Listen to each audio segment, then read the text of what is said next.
Important issues. CBS 10 Wilmington with your host, Don Ansell. Welcome to Byline Wilmington. I'm Rhonda Bellamy, substituting for Don Ansell. A new CBS News New York Times poll shows 43% of Americans agreeing with the Occupy Wall Street movement. That's compared to 27% who disagree and 30% who haven't decided. In a little more than a month, the movement has spread from a single encampment in New York City's Liberty Square to nearly 1,600 cities, including Wilmington. Delthea Simmons, a representative of the Occupy Wilmington movement, joins me in this first segment. Now, a little later on in the show, we're going to talk with Tom Radowitz, who has spearheaded efforts to incorporate the town of Castle Hayne. He's also a mayoral candidate on the referendum ballot that will decide the fate of the town. He's running unopposed. Also joining me will be Chuck Bauer of Voters Against Incorporation. We'll begin with Delthea Simmons of Occupy Wilmington. Thank you so much for joining me. I should add that due to a scheduling conflict, we were not able to secure a guest opposed to the Occupy Wall Street movement. We do hope to bring you that perspective in a future broadcast. Again, thank you for joining me. Thank you. Tell me how you became involved in the Occupy Wilmington movement. Well, this is the gospel truth. I was at church, and we were discussing Occupy Wall Street and how it was spreading. And I said, it's probably going to come to Wilmington. And a fellow parishioner said, oh, I don't think it's coming. I'll bet you a hot fudge sundae it's not coming. I said, okay. 2 hours later, after church, I get a phone call. Guess what? Guess what's on Facebook? It's Occupy Wilmington.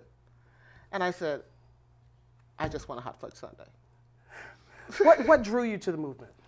I think that we have divided ourselves so much in this country that things have gotten out of control. I don't think that anyone planned to hurt anybody else. I just think that it's time for people in this country and in this area to say, whoa, stop, wait a minute. For instance, I've been looking for a job now. This is my personal thing. I've been looking for a job now for a year. Normally, I can find a job within a week if I'm looking. The jobs have dried up. When you find a job, it's usually something that's going to run out, so you don't have the security that people used to have. And I find that there are a lot of people, even if they're employed, they're not sure. And that's not the America I was brought up to believe was going to be there for me.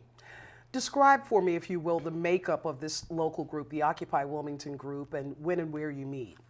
Well, we have people from all walks of life.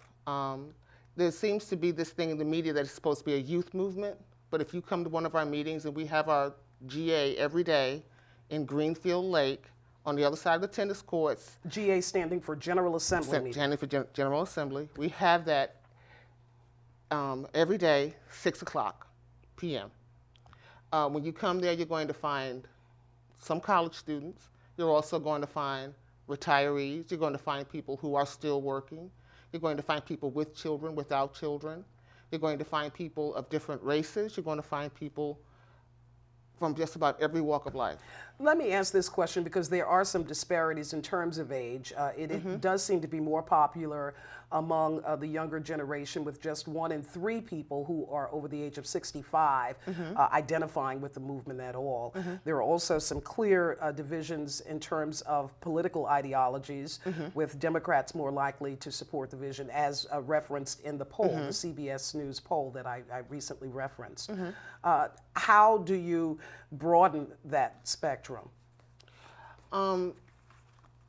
By not totally I want to say not politicizing the movement, but of course it's a political movement. What I'm saying is it's not a Democrat movement, it's not a Republican movement. I think there are people who are more conservative, who are very leery of this movement because they think it's all liberal, and it's not. We really do wish to represent the 99% liberal or conservative. If you think that this country is going in the wrong direction, if you think that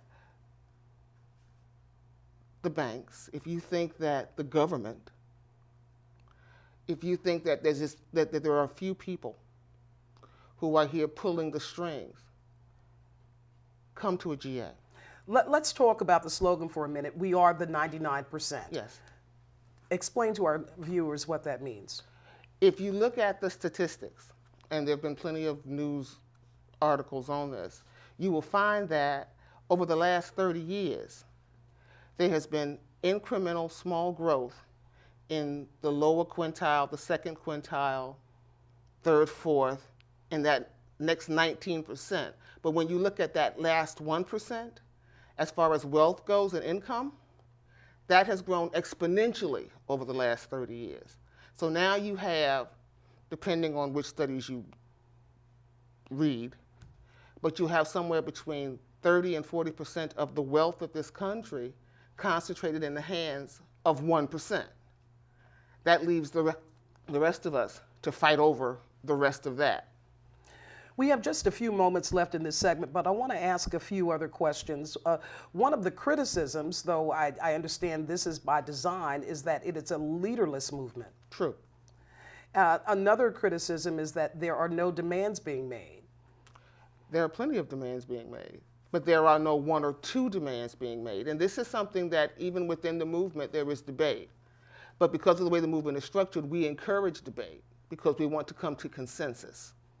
And you have to air the grievances before you can do that. So how is the movement going to gauge its effectiveness? Well, the movement is only 2 months old. And here in Wilmington, we're not a month old.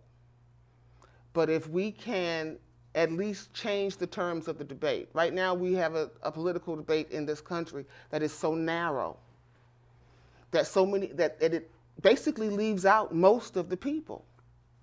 It's not a question of which shade of blue or which shade of red. It's the question of whether or not we're going to include the entire rainbow. One final question. There are plans for an encampment, much as we're seeing in New York's Liberty Square. Do you have any plans that you can divulge at this time? No, we're still looking for a spot because we don't want confrontations with either the police and we don't want to in any way hurt the neighbors of that encampment. So we're trying to find the spot that will cause the least amount of uproar.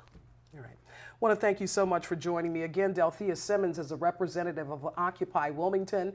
And as I referenced earlier, a new CBS News New York Times poll showed that 43% of Americans agree with the movement. There are 27% who disagree and about 30% who are undecided. In the next segment, we're going to switch gears, talking with Tom Radowitz, who has spearheaded efforts to incorporate the town of Castle Hayne. We're also going to be joined by a person who is opposed to that movement. Chuck Bauer is here representing voters against incorporation. Right after this.